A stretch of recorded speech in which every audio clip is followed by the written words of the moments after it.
कल्याण फाटा येथील श्री गणेश गोळ मंदिराच्या आवारात काही दिवसांपूर्वी बेलापूर येथील एका विवाहितेसोबत याच मंदिरातील काही नराधमांनी वाईट कृत्य करून तिची हत्या केल्याची घटना घडली होती।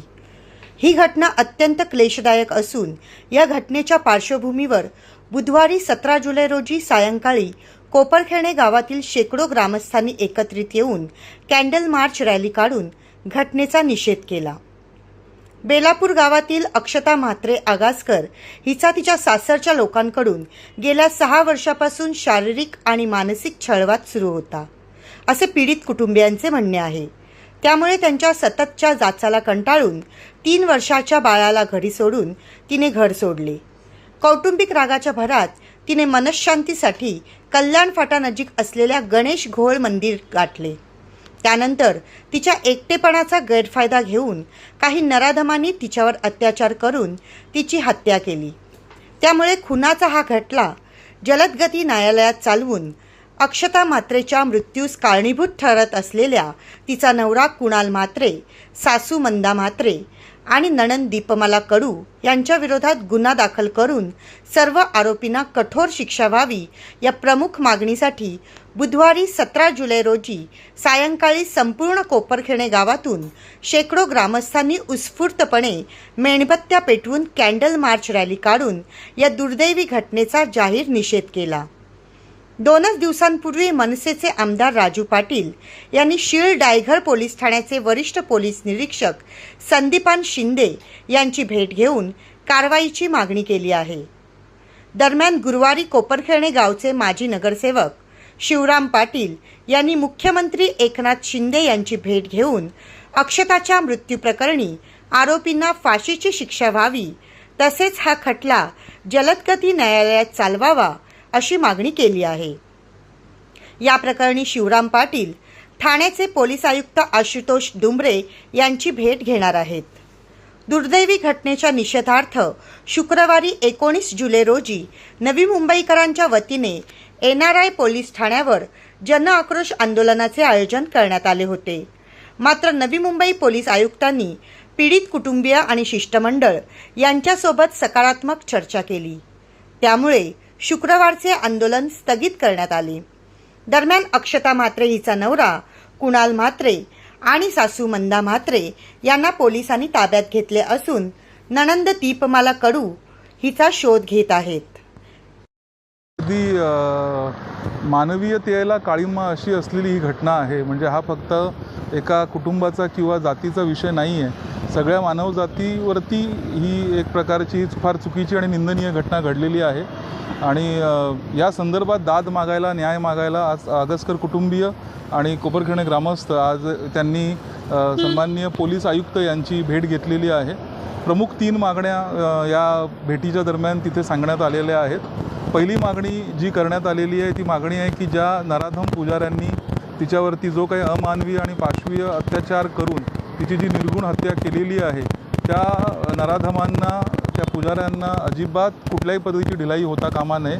तपास अगदी काटेकोरपणे त्याचा व्यवस्थित पार पाडावा आणि त्याचबरोबर योग्य रीतीने तपास पूर्ण करून विशेष सरकारी वकिलांची नेमणूक करावी आणि फास्ट ट्रॅकमध्ये या विषयाला घेऊन जाऊन लवकरात लवकर त्या गुन्हेगारांना फाशीची शिक्षा देण्यात यावी, अशा पद्धतीची पहिली मागणी तिथे करण्यात आली। दुसरी मागणी ही होती की जो एक कौटुंबिक हिंसाचार जो या समाजाला जनरली अपेक्षित नाही आहे, मात्र ती एक दुर्दैवी घटना कौटुंबिक हिंसाचाराची या प्रकरणामध्ये घडलेली आहे, तिच्या सासूंच्या माध्यमातून असेल, नवऱ्याच्या माध्यमातून असेल, नणंदेंच्या माध्यमातून असेल, जो काही मानसिक आणि शारीरिक छळ तिचा केला गेला त्या छळाला कंटाळून तिने घर सोडलं असतं। जो छळच झाला नसता, तिने घरच सोडलं नसतं, हे पुढची कुठलीच घटना, ही अघटित घटना घडू शकली नसती।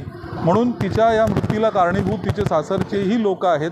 तर अशावेळी त्या कौटुंबिक हिंसाचाराच्या बदल्यात आणि तिचा जो काही अनाहक बळी या सगळ्या घटनेमुळे गेलेला आहे, तर त्या सासरच्या मंडळींनासुद्धा कठोरात कठोर शासन व्हावं, अशा पद्धतीची दुसरी मागणी या आजच्या निवेदनाच्या माध्यमातून केली गेलेली आहे।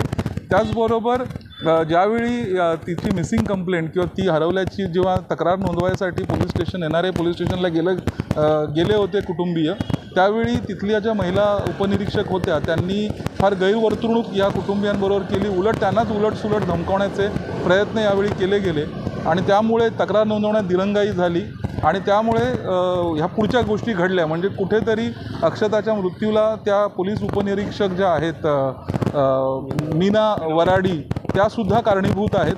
त्यामुळे त्यांचंही त्वरित निलंबन झालं पाहिजे आणि त्यांच्यावरती सुद्धा कठोर कायदेशीर कारवाई व्हायला हवी. अशा 3 मागण्या ज्या आहेत या कुटुंबियांच्या माध्यमातून, ग्रामस्थांच्या माध्यमातून आणि समाजाच्या माध्यमातून सन्माननीय आयुक्तांच्या पुढे यावेळी मांडल्या गेल्या. सन्माननीय आयुक्तांनी सुद्धा फार गंभीरपणे आणि फार संवेदनशीलपणे या सगळ्या मागण्यांची दखल घेतली आहे आणि त्यांनी सांगितलेलं आहे की पीडित कुटुंबाला नक्कीच न्याय दिला जाईल आणि नवी मुंबई पोलिसांच्या वतीने जितकं सहकार्य पॉसिबल आहे आणि शक्य आहे ते सगळं करण्यात येईल.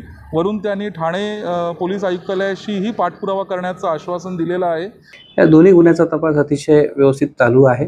स्वतः पोलीस स्टेशनचे प्रभारी अधिकारी त्याच्यावर लक्ष ठेवून आहे, ACP सुद्धा त्याच्यामध्ये व्यवस्थित लक्ष ठेवून आहे. दोन्ही गुन्ह्यामध्ये आरोपी अरेस्ट करण्यात आलेले आहे. जे छडवणुकीचा जो गुन्हा होता सासरकांड्या मंडळीचा, त्याच्यामध्ये सुद्धा 2 आरोपी अरेस्ट करून त्यांना 3 दिवसाची पोलीस कस्टडी देण्यात आलेली आहे न्यायालयाकडून. आणि हे दोन्ही केसेस विशेष न्यायालयात म्हणजे फास्ट ट्रॅक कोर्टमध्ये चालवण्यासाठी आम्ही विनंती करण्यात येणार आहे आणि या दोन्ही केसमध्ये स्पेशल PP नेमण्यासाठी पोलीस विभागाकडून विनंती करण्यात येणार आहे. आपल्या अक्षताच्या केसमध्ये तिची सासू आणि तिचा नवरा यांना माननीय नवी मुंबई बेलापूर न्यायालयात हजर केले असता त्यांना 20 तारखेपर्यंत पोलीस कोठडी देण्यात आलेली आहे आणि तिची नणंद तिला फरार दाखवण्यात आलेला आहे. तिची अजून अटक व्हायची आहे. या कामी आमचे समाजाचे वकील बंधू ॲडव्होकेट स्वप्नील पाटील यांनी फिर्यादी रमाकांत म्हात्रे यांच्यातर्फे वकीलपत्र दाखल केलेलं आहे आणि रमाकांत आगासकर यांच्यातर्फे वकीलपत्र दाखल केलेलं आहे आणि आपल्या आपण बघत असाल की या सगळ्या आपले बंधू भगिनी आहेत त्या अक्षताच्या बाजूने उभे असताना दिसले आणि आम्ही वचन देतो की पूर्ण केसचा निकाल लागेपर्यंत आम्ही तिच्या आणि तिच्या कुटुंबासोबत राहू आणि जास्तीत जास्त कठोर शिक्षा होईल याची आम्ही दखल घेऊ. कॅमेरामन अक्षय तांडेलसह रिपोर्टर नरेश पाटील नागावकर आणि पल्लवी पाटील, आवाज महाराष्ट्राचा. नवी मुंबई, ठाणे आणि रायगड परिसरातील ताज्या घडामोडी, समस्या, विविध क्षेत्राशी संबंधित बातम्या पाहण्यासाठी आवाज महाराष्ट्राच्या या वेब न्यूज चॅनलला सबस्क्राईब करा आणि नोटिफिकेशन मिळवण्यासाठी बेल आयकॉनला प्रेस करा.